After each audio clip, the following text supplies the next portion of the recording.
e braços serão colocados sobre ele, que profanarão o santo, olha só, que profanarão o santuário e a fortaleza e tirarão o sacrifício contínuo, estabelecendo a abominação desoladora. Aí para você, ó, Erivelto Soares, pessoal preterista, o pessoal aí, né, tem os canais aí que dizem ser historicista. Vocês falam que foi Jesus ali com o sacrifício dele que tirou o sacrifício. Olha o verso 11 dando um tapa, olha o capítulo 11 dando um tapa na cara de vocês. Leiam o capítulo 11, pelo amor de Deus. Quem que fez isso daí, ó? E braços serão colocados sobre ele e que profanarão o santuário e a fortaleza e tirarão o sacrifício contínuo. Quando o livro de Daniel fala de tirar o sacrifício, ali é uma forma negativa, pessoal. E justamente está batendo nessa época. Está vendo a falta de leitura que faz?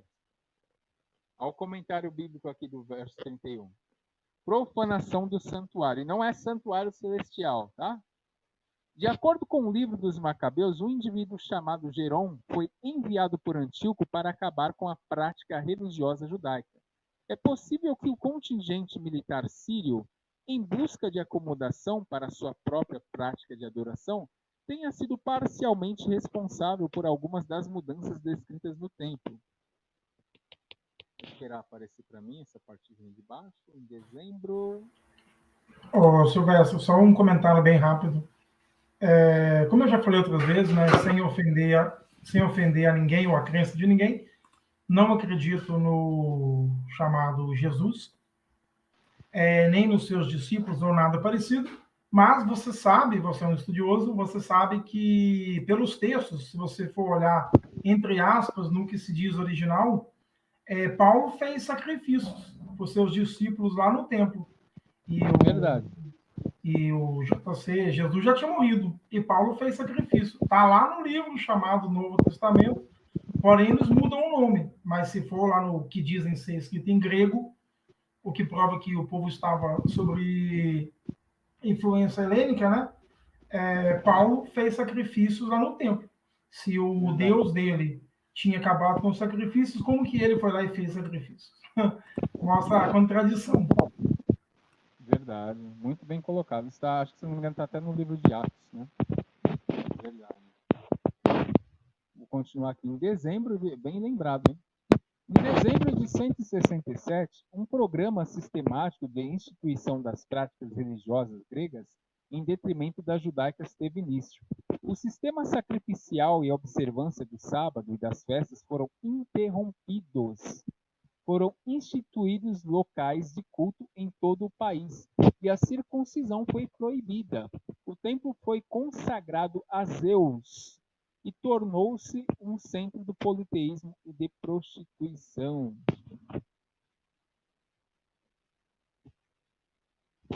Vou ler esse comentário aqui do verso 31.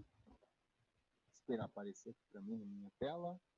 O sacrilégio terrível. Geralmente essa expressão é entendida como uma referência a um ídolo do Zeus olímpico que foi colocado no templo, tá? Antíoco identificara esse seu deus favorito com o deus sírio Baal Shamem, a principal divindade da parcela síria da população. Olha o que está escrito aqui, ver o comentário em 9:27, ou seja, está corroborando certinho com o capítulo 9, pessoal. Olha o verso 32 e 35, os comentários. Com lisonjas corromperá aqueles que tiveram violado a aliança.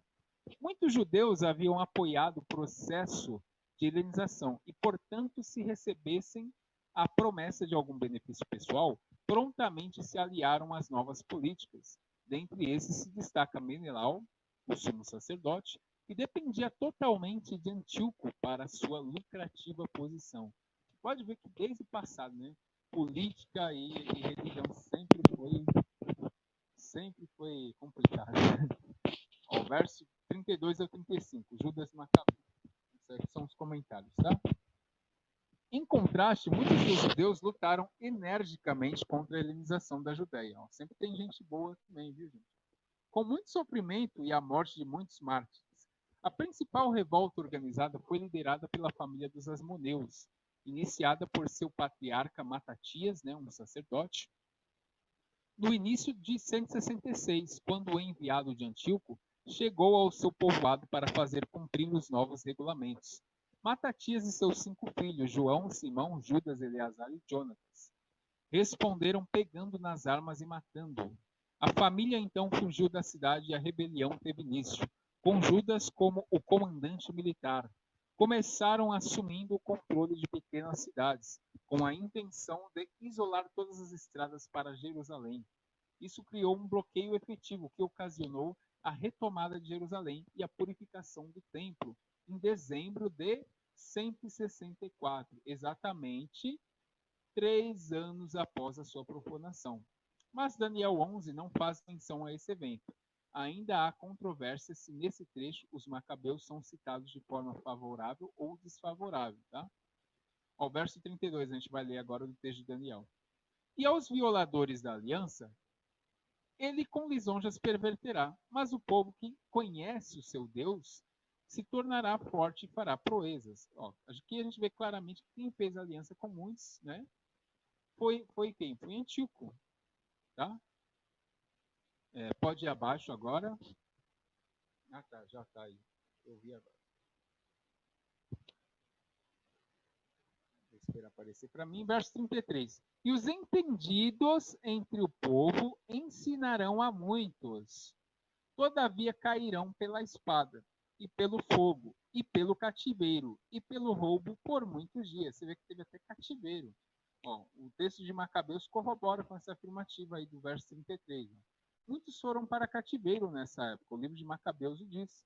1 Macabeus 1 diz o quê? Verso 32. Seus soldados conduziram ao cativeiro as mulheres e as crianças e apoderaram-se do gado. Verso 52.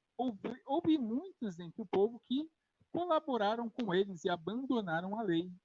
Fizeram muito mal no país e constrangeram os israelitas a se refugiarem em asilos e refúgios ocultos. No dia 15 do mês de Casleu, no ano 145, Antíoco fez erigir o que? A abominação da desolação sobre o altar. Também construíram altares em todas as cidades vizinhas de Judá. Lembra em Daniel 9, pessoal, a abominação da desolação, a abominação da desoladora? Olha aí a parte histórica. Vamos lá, verso 34. E caindo eles, serão ajudados com pequeno socorro, mas muitos se ajuntarão a eles com lisonjas. Verso 35. E alguns dos entendidos cairão, para serem provados, purificados e embranquecidos, até ao fim do tempo, porque será ainda para o tempo determinado. Aqui eu até coloquei em negrito, pessoal.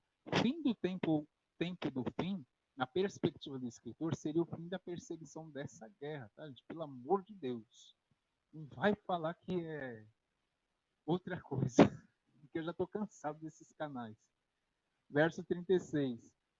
E este rei fará conforme a sua vontade, e levantar-se-á e engrandecer-se-á sobre todo Deus, e contra o Deus dos deuses falará coisas espantosas, e será próspero até que a ira se complete, porque aquilo que está determinado será feito. Verso 37. E não terá respeito ao Deus de seus pais, nem terá respeito ao amor das mulheres, nem a Deus algum, porque sobretudo se engrandecerá.